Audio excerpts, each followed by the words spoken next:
반갑습니다. 자, 지난 시간까지 코드페이스 툴과 버텍스 툴에 대해서 설명을 드렸고요. 자, 이번 시간에는 비정형 모델링을 위한 루비 중에서 마지막으로 subdivision에 대해서 설명을 드리도록 하겠습니다. 자, subdivision 모델링이라는 것은 subdivider, 그러니까 소분해서 잘게 쪼갠다, 자, 이런 뜻을 가지고 있습니다. 자, 우리가 만든 메쉬를 잘게 쪼개서 곡선, 곡면 형태로 만들어준다, 자, 그런 뜻으로 보시면 되고요. 제가 첫 시간에 subdivision 모델링 기법의 특성에 대해서 말씀드린 적이 있죠. 자, subdivision 모델링은 폴리곤 모델링의 장점과 넙스 모델링의 장점을 다 다가와서 만든 게 subdivision 모델링 기법이다, 그렇게 말씀드린 적이 있습니다. 자, 스케치업에서 subdivision 모델링을 지원하는 루비가 두 개가 있죠. subd, 그리고 여기는 아티산. 자, 아티산과 subd, 이 두 개가 subdivision 모델링을 지원합니다. 일단 두 개 다 유료고요. 한 $40 정도 하는 걸로 제가 알고 있습니다. 자, 일단 저는 subd를 가지고 설명을 드릴 겁니다. 그 이유가 자, 일전에 설명드렸던 코드페이스 툴, 그리고 버텍스 툴, 자, subd까지 이 세 개가 모두 한 곳에서 만든 루비입니다. 아무래도 상호 작용이 좀 더 잘 되겠죠. 자, 그런 의미에서 저는 subd를 사용을 합니다. 자, subdivision 모델링을 하는데 아티산이 낫느냐, subd가 낫느냐, 그런 말들이 있을 수가 있죠. 제가 스케치 포럼에서 자료를 찾아보니까 그냥 갑론을박입니다. 어떤 게 더 낫다, 이렇게 결론을 못 내린단 말이죠. 그래서 결국은 자기한테 사용 방법이 잘 맞는 거를 선택해서 쓰시는 게 맞는 것 같아요. 자, 요거는 다시 올려놓고요. 자, 본격적으로 설명을 드리기 전에 subdivision이 일단 어떻게 동작하는지 그걸 먼저 한번 보도록 하겠습니다.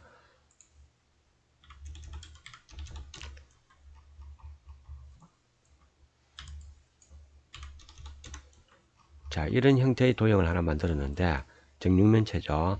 자, subdivision을 실행하시려면 대상이 반드시 그룹으로 되어 있어야 됩니다. 그래서 그룹으로 먼저 만들어 주시고요. 자, 그리고 첫 번째 있는 아이콘을 눌러서 1단계로 진입을 해보죠. 자, 클릭을 했더니 이런 형태로 바뀌었죠. 물론 컴포넌트로 작업해도 상관이 없습니다. 그룹이나 컴포넌트, 자, 그 상태로 subdivision을 실행하시면 됩니다. 자, 이 상태에서 히든 지오메트리를 한번 보죠.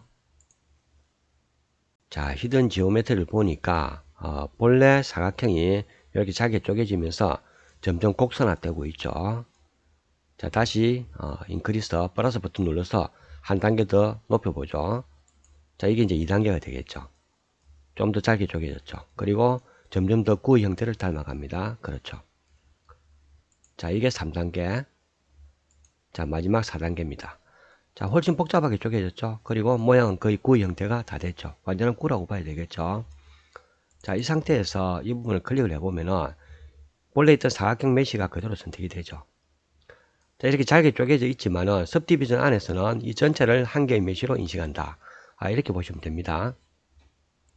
자, 이번에는 토글 버튼을 한번 클릭을 해보죠. 토글 버튼을 클릭을 했더니 자, 모양이 적용 전의 상태로 돌아왔죠. 정확하게는 적용 전의 상태로 돌아온 게 아니라 적용 전의 상태를 보여준다고 보시면 됩니다. 자, 다시 한 번 더 토글 버튼을 클릭을 했더니 최종적으로 적용했던 화면으로 다시 바뀌었죠. 자, 이렇게 왔다 갔다 할 수 있겠죠. 자, 얘는 1단계 진입도 되지만은 최종적으로 적용했을 때 적용 전의 화면과 같이 번갈아서 보여준다, 이렇게 보시면 됩니다. 자, 이번에는 디크리스 마이너스죠. 얘를 한번 클릭해 보죠. 자, 요거는 단계는 이제 하나씩 낮춰주죠.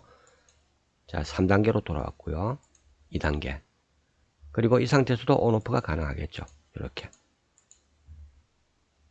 다시 1단계, 2단계, 3단계.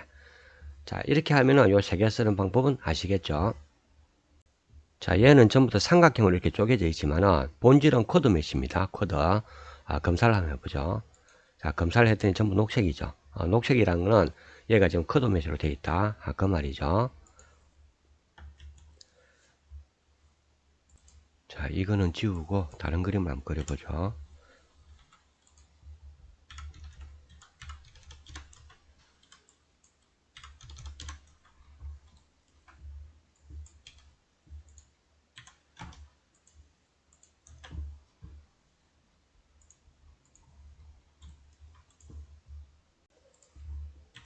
자, 한 개 더 복사를 하죠. 자, 그리고 이 부분은 옵셋으로 100mm만 이렇게 만들겠습니다. 이것도 똑같이 100mm. 자, 그리고 이거는 라인을 그어서 완전한 커드로 만들고요. 자, 이렇게 세 가지 형태의 도형을 만들었는데, 일단 겉모습은 다 똑같잖아요. 그죠? 똑같고, 여기는 이제 안쪽에 따로 사각형을 제가 하나 더 그렸습니다. 평면을 그렸죠. 자, 여기도 똑같이 그렸는데, 얘는 선을 연결해서 커드로 만들었고요. 자, 검사를 해보면은, 얘는 완전한 커드, 얘도 커드인데, 얘는 일단 커드가 아니겠죠. 자, 이렇게 하시고, 다 그룹을 잡고, 섭디를 실행하겠습니다. 자, 4단계까지 실행을 했습니다. 모양이 조금 다 다르죠. 자, 첫 번째 거는 완전한 구이 형태로 바뀌었고요. 두 번째, 세 번째는 도토리처럼 생겼는데 모양이 살짝 다르죠. 그죠? 두 개가. 자, 가운데 사각형도 보면은 요거는 이렇게 예쁘게 되어 있는데 이쪽은 좀 이상한 모양으로 되어 있죠. 그리고 옆모습도 좀 다릅니다. 그렇죠? 자, 실행전으로 돌아가 보면은 사각형이 이런 식으로 쪼개지는 거 볼 수가 있죠. 얘는 우리가 작업한 그대로 있는데 이쪽은 쪼개졌습니다. 즉 메쉬가 폴리곤으로 다시 바뀌면서 이런 식으로 제가 쪼개버린 거죠. 삼각형으로. 자, 이런 식으로 면이 쪼개지다 보니까 습지를 실한 결과도 다르게 나타난다고 봐야 되겠죠. 자, 이 결과를 보면은 제가 비정형 모델링을 할 때 습지 비전을 사용을 하게 되고, 자, 그러기 위해서는 코드 베이스로 작업을 해야 된다. 그 말씀을 왜 드렸는지 이해가 되시죠? 자, 코드 베이스가 아닌 경우에는 이런 식으로 지 맘대로 면을 쪼개 버립니다. 자, 그러다 보니까 우리가 원했던 결과가 안 나올 수가 있다는 거죠. 그래서 가급적이면은 코드 베이스로 작업하는 게 맞다고 생각을 합니다. 자, 이 결과물을 봤을 때 곡면으로 전환된 부분과 곡면으로 전환되지 않고 평면으로 남아있는 부분이 있습니다. 자, 그런 기준을 알아야 우리가 모델링 작업을 할 때 대략적으로 어떤 모양으로 만들어질 것이다, 이걸 유추를 할 수가 있겠죠. 자, 이 부분을 보시면은 여기는 평면으로 남아있고 이 부분도 평면으로 남아있습니다. 그렇죠. 자, 원본을 한번 보죠. 자, 이 부분과 이 부분은 평면으로 남아있는데, 일단 곡면으로 꺾이는 부분은 면과 면이 만나서 꺾어지는 부분, 자, 이런 부분들은 다 곡면으로 전환이 된다고 보시면 됩니다. 근데 얘는 면과 면이 만났지만은 꺾어지는 부분이 없죠. 그러다 보니까 이쪽은 완전하게 평면으로 남아있죠. 자, 여기도 마찬가지고요. 자, 이 부분은 이쪽 면과 이쪽 면이 꼭지점으로 서로 연결되어 있죠. 그래서 이쪽 부분도 곡면 처리가 되는 겁니다. 여기도 마찬가지겠죠. 하지만 이 부분은 지금 이쪽 부분과 만나고 이쪽 부분과 만나는데 꺾어지는 부분이 없죠. 그래서 평면으로 남아있고, 자, 얘 같은 경우는 전부 다 꺾어지면서 만나죠. 그리고 이 거리가 다 똑같습니다. 그러다 보니까 일정한 비율로 똑같이 곡면으로 만들다 보니까 구의 형태가 되는 거죠. 자, 이런 기준으로 작업이 된다고 보시면 됩니다. 자, 그리고 꺾어지는 각도도 꺾어지는 부분에서 다음 엣지까지가 가까우면 가까울수록 좀 급하게 꺾어지고 멀면 멀수록 완만하게 꺾어진다. 이런 개념으로 보시면 될 것 같습니다.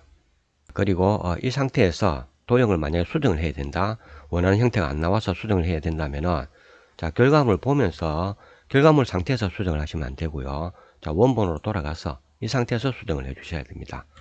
자, 이걸 지우고 지워서 코드로 만들어 보죠.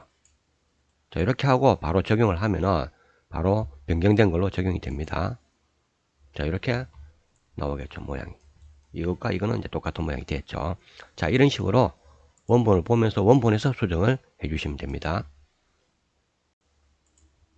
자, 이 부분은 다시 지우고 이 부분을 적당히 뽑아내도록 하겠습니다. 자, 이것도 같이 뽑아 주시고요. 자, 이 상태에서 다시 적용을 해 보면은, 자, 이렇게 모양이 나왔죠. 히든 지오메트리를 한번 보겠습니다. 자, 히든 지오메트리를 봤더니 이 부분은 굉장히 메쉬가 깔끔하게 잘 나왔죠. 자, 그런데 이쪽 부분은 상당히 어지럽게 나왔습니다. 그렇죠? 자, 그래서 코드 베이스로 작업할 때와 아닐 때의 차이점 이제 확실히 이해가 되실 걸로 생각이 듭니다. 자, 그리고 결과물에 이렇게 라인들이 다 표시되어 있으니까 보기가 좀 그렇다, 깨끗했으면 좋겠다, 그럴 수도 있겠죠. 자, 그럴 때는 선택을 하시고요. 여기 있는 이 부분 토글 비지블 엣지라고 있죠. 자, 얘를 클릭을 하면은 엣지 부분들이 다 히든 처리가 됩니다. 다시 클릭하면은 보이게 되겠죠. 자, 이렇게 쓰시면 됩니다. 자, 이런 식으로 작업을 해서 결과물이 완성이 되었다고 가정을 하고요. 자, 완성이 된 이 형태를 우리가 다른 도형과 병합을 한다든지 뭐 그럴 경우도 있겠죠. 또 아니면은 자, 완성된 형태에서 어떤 특정 부분을 내가 좀 변형을 하고 싶다. 자, 그런 부분도 있을 수가 있습니다. 그러면은 자, 완성되기 전으로 돌아가서 그 작업을 할 수는 없습니다. 그렇죠? 완성된 형태 안에서 그 작업을 해야 되겠죠. 자, 다시 이 상태로 보면서 히든 지오메트리를 한번 보죠. 자, 만약에 이 부분, 자, 이 메시 부분을 내가 선택을 해서 여기를 뭐 이 부분만 푸시풀로 뽑아내고 싶다. 그럴 경우도 있지 않겠습니까? 자, 그런데 그 작업을 하기 위해서 이 부분을 클릭을 해도 이 부분만 선택이 되는 게 아니라 이 바깥에 있는 메시 전체가 선택이 됩니다. 자, 이게 섭디비전의 특성이라고 말씀드렸죠. 그러면은 이 부분을 잡고 작업한다든지 그렇게 하기 위해서는 섭디비전 상태를 해제를 해줘야 됩니다. 자, 섭디비전 상태를 해제하는 방법이 두 가지가 있는데 자, 그 부분을 설명을 드리겠습니다. 자, 첫 번째 방법은 얘가 지금 그룹이죠. 그래서 익스플로드 해서 그룹을 풀어주는 것만 해도 섭디비전에서 해제가 됩니다. 자, 그런데 섭디비전에서는 얘가 지금 단순해 보이지만 실질적으로는 굉장히 지오메트리가 복잡하게 되어 있죠. 그래서 그룹을 해제하는 데 시간이 많이 걸릴 수도 있고, 자, 모양에 따라서는 스케치업이 다운되는 경우도 생길 수가 있습니다. 그래서 그 방법은 좀 위험하다고 봐야 되겠죠. 자, 최상의 방법은 마우스 오른쪽 버튼을 클릭을 하시면은 섭디라고 있죠. 여기에 컨버트 투 블랙 메시라고 있습니다. 자, 얘를 하게 되면은 섭디비전 메시를 일반적인 메시로 바꿔줍니다. 자, 제가 클릭을 했죠. 이 상태에서 히든 지오메트리를 한번 보죠. 그리고 자, 안에 들어와서 이 부분을 클릭을 해보면은 얘만 선택이 되죠. 자, 섭디비전이 해제가 되었습니다. 자, 이렇게 선택이 가능하겠죠. 자, 얘를 잡고 우리가 푸시풀로 이 부분만 뽑아낼 수도 있겠죠. 자, 이렇게 작업이 가능합니다. 자, 그런데 이 방법은 이제 뭐가 문제냐 하면요. 자, 일단 섭디비전 해제가 됐죠. 그러면은 얘를 눌러서 해제되는 상태로 다시 돌아갈 수가 없다는 겁니다. 이 상태가 이미 완성이 되어 버린 겁니다. 만약에 이 상태에서 얘를 다시 클릭을 하면은 이 상태에서 다시 1단계로 진입을 하게 된다는 거죠. 이해되시죠? 자, 지금 하면 아마 오류가 생길 겁니다. 이미 4단계까지 간 거를 더 이상 쪼갤 수는 없죠. 그래서 배에서 너무 많다고 하면 오류가 뜰 겁니다. 한번 클릭해보죠. 자, 이렇게 오류가 뜹니다. 그죠? 자, 얘는 우리가 4단계까지 이미 간 거기 때문에 여기 다시 더 쪼갤 수가 없다고 보시면 됩니다. 자, 이제 네 번째 아이콘을 한번 보죠. 자, 크리스토라고 되어 있는데, 크리스라는 게 이제 주름을 의미를 하고, 자, 설명을 보면요. 주름을 만들어서 엣지와 버텍스를 샤프니스 하게 한다. 자, 샤프니스, 이게 뜻이 뭐 날카롭게 하다, 선명하게 하다, 이런 뜻이죠. 자, 지금 그림을 한번 보면은, 자, 이 부분이 둥글스름하게 이렇게 표현이 되어 있지만, 원래는 사각형의 각이 져있던 엣지 부분이었죠. 자, 각져 있는 엣지 부분을 그냥 원래 각 그대로 놔둘 것인지, 아니면은, 각을 어느 정도 조정해서 이렇게 부드럽게 만들 것인지, 자, 그걸 결정하는 게 크리스 툴이라고 보시면 됩니다. 자, 요거는 그림을 따로 그려서 설명을 드리도록 하겠습니다.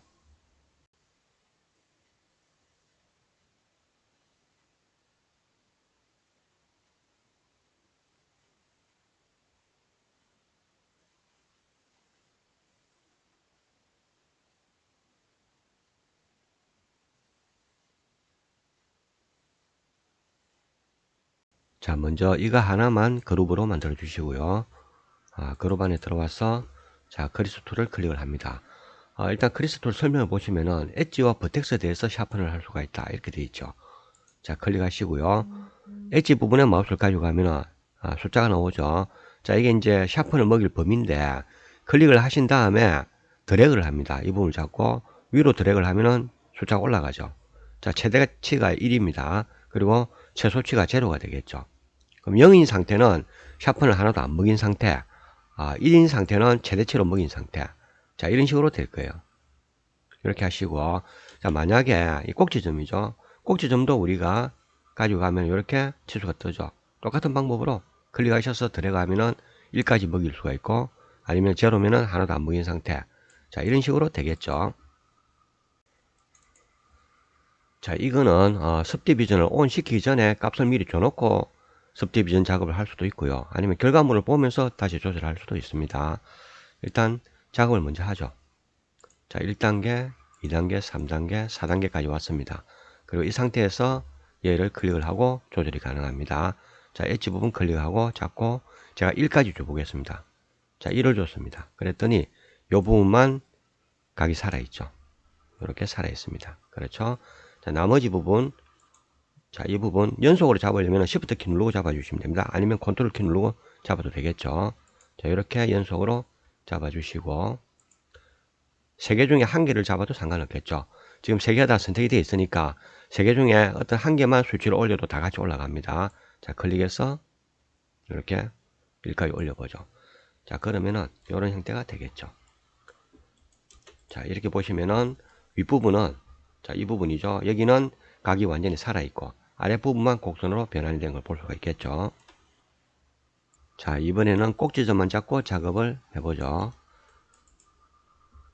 자, 꼭지점은 우리가 한꺼번에 선택할 방법이 없죠. 그래서 선택하시고 컨트롤 키 눌러가면서 이렇게 선택을 하시면 됩니다. 자, 1까지 올려보겠습니다. 이렇게 하고 자, 1단계, 2단계, 3단계, 4단계.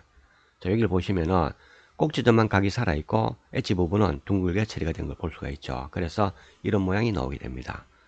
자, 이번에는 꼭지점과 엣지를 다 잡고 작업을 해보죠.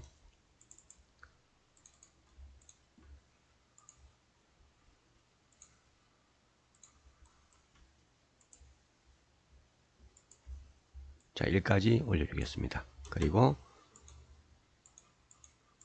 자, 이런 모양이 된 걸 확인할 수가 있겠죠. 자, 윗부분은 사각형이 다 살아 있습니다. 그렇죠. 그래서 툴을 이용하면 0부터 1까지 값을 조절할 수가 있고 1이 최대치가 돼서 각이 다 살아 있고 0은 전부 곡선으로 처리된다. 이런 개념을 보시면 되고요. 자, 중간치를 줬을 때 어떻게 변하는지 그것도 봐야 되겠죠. 자, 이 부분 한 개만 잡고 먼저 해보죠. 자, 1이라고 되어 있는 거를 좀 내려보겠습니다. 자, 내리는 순간에 이렇게 모양이 바뀌는 걸 볼 수가 있겠죠. 이렇게. 자, 제로가 되면은 이 상태가 되고, 자, 이렇게 변하는 걸 볼 수가 있죠. 자, 나머지 부분들도 똑같이 한번 해보겠습니다. 잡아주시고,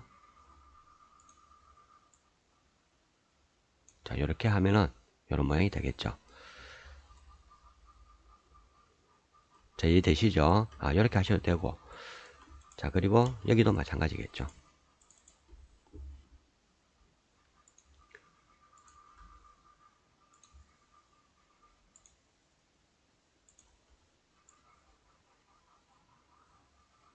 자, 변화가 보이죠? 이런 식으로 작업을 하실 수가 있습니다.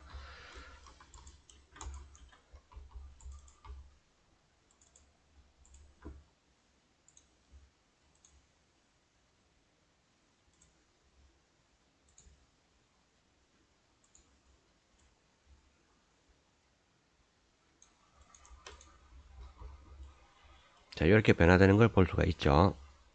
자, 지금까지는 그리스 기능을 이용해서 각을 세워주는 방법을 설명을 드렸습니다. 자, 또 다른 방법도 있습니다. 그것도 설명드리죠. 일단 그림을 한 개 더 그리겠습니다. 자, 똑같은 모양의 박스를 하나 더 만들었고요. 그리고 자, 이 부분을 제가 복사를 하죠. 자, 이렇게 복사를 했는데, 자, 이 이유가 제가 앞에 설명드렸죠. 엣지의 간격이 넓으면 곡선이 완만하고 간격이 좁으면 곡선이 급하게 만들어진다. 자, 그걸 활용하는 거죠. 이 상태에서 그룹을 잡아 주시고요. 그리고 1단계, 2단계, 3단계, 4단계. 자, 이렇게 만들었습니다. 자, 요 두 개를 한번 비교를 해볼까요? 잠시 숨겨 주시고. 자, 얘는 그리스 기능을 이용해서 만들었고, 이거는 엣지의 간격을 조정해서 만들었죠.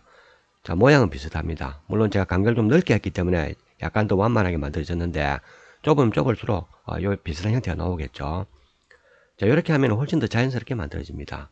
물론 경우에 따라서 엣지를 완전히 살려주기 위해서 그리스 기능을 쓸 수도 있겠지만 보통은 이런 식으로 작업하는 게 훨씬 더 보기가 좋다. 자, 그렇게 말씀드릴 수 있겠습니다. 자, 말이 나온 김에 간격을 줄여서 한번 만들어 볼까요? 작업전으로 돌아가서 자, 전체를 선택하시고 복사를 하겠습니다. 자, 이렇게 간격을 좀 줄여 주시고 그 얘는 다시 선택해서 삭제. 자, 그런 다음 결과를 보시면은, 자, 이제는 거의 비슷하죠. 자, 비슷한데, 모양이 얘가 훨씬 더 보기에 좋습니다. 그리고, 자, 이런 부분들 자연스럽게 처리된 것도 얘가 훨씬 더 자연스럽죠. 여기 보시면은. 얘는 좀 각져 있는데, 아주 자연스럽게 매끄럽게 나왔죠. 자, 보통은 이런 방법으로 작업을 하시면 됩니다. 근데 특수한 경우에 각을 완전히 살려야 되겠다. 그러면은 그리스를 쓰는 것도 괜찮겠죠. 자, 이런 식으로 작업을 하시면 됩니다. 자, 얘는 다시 옆으로 옮기죠. 옮겨놓고, 자, 히든 숨겨놨던 거 다시 보이게 하고요.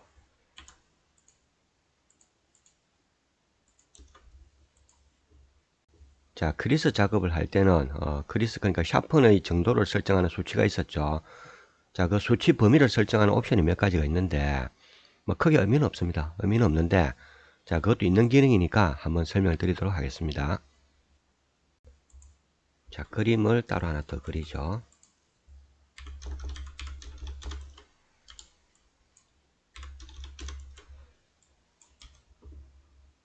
자, 이거는 4단계로 바로 가죠.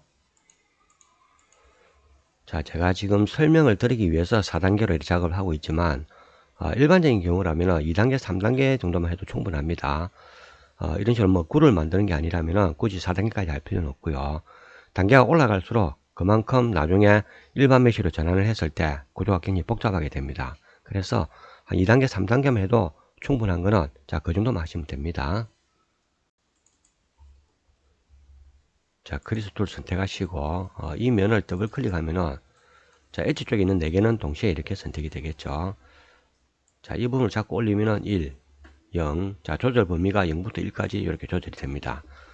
이 상태에서 마우스 오른쪽 버튼을 클릭을 하면은 자, 릴레이티브 샤픈 이게 체크가 되어 있습니다. 기본값이죠. 이게 뭐 상대적인 샤픈이다 이렇게 보시면 되고요. 자, 얘를 끄게 되면은 자, 끄고 한번 해보죠. 끈 상태에서 다시 자, 올리면은 자, 아까 1이었죠. 더 올라갑니다. 그렇죠? 자, 2, 3 그리고 제일 위에가 4인데 자, 4 이상도 올라갑니다. 올라가는데 어차피 결과는 4랑 똑같습니다. 그래서 4가 맥시멈이라고 보시면 되고요. 자, 이제 최고치를 4로 잡았죠. 그리고 이 상태에서 자, 이 부분이 1이라고 입력하면은 자, 1부분이 이렇게 바뀌겠죠. 요게 이제 1 정도가 되는 거죠. 그럼 이 상태에서 더 들어 올리면은 2, 3, 4 이렇게 올라가겠죠. 자, 전 단계로 갔다가 만약에 좀 올려주고 자, 이런 식으로 하면은 훨씬 더 조밀하게 이렇게 세세하게 조정이 가능할 겁니다. 자, 근데 실질적으로 사용을 해 보시면은 이 정도까지 할 일은 거의 없다고 보시면 되고요. 기본값 0부터 1까지만 해도 충분히 조절할 수 있는 범위는 다 조절이 된다고 보시면 됩니다. 자, 일단 이런 기능이 있다고 보시면 되고요. 자, 또 다른 것도 한번 보죠. 그림을 한 개 더 그리겠습니다.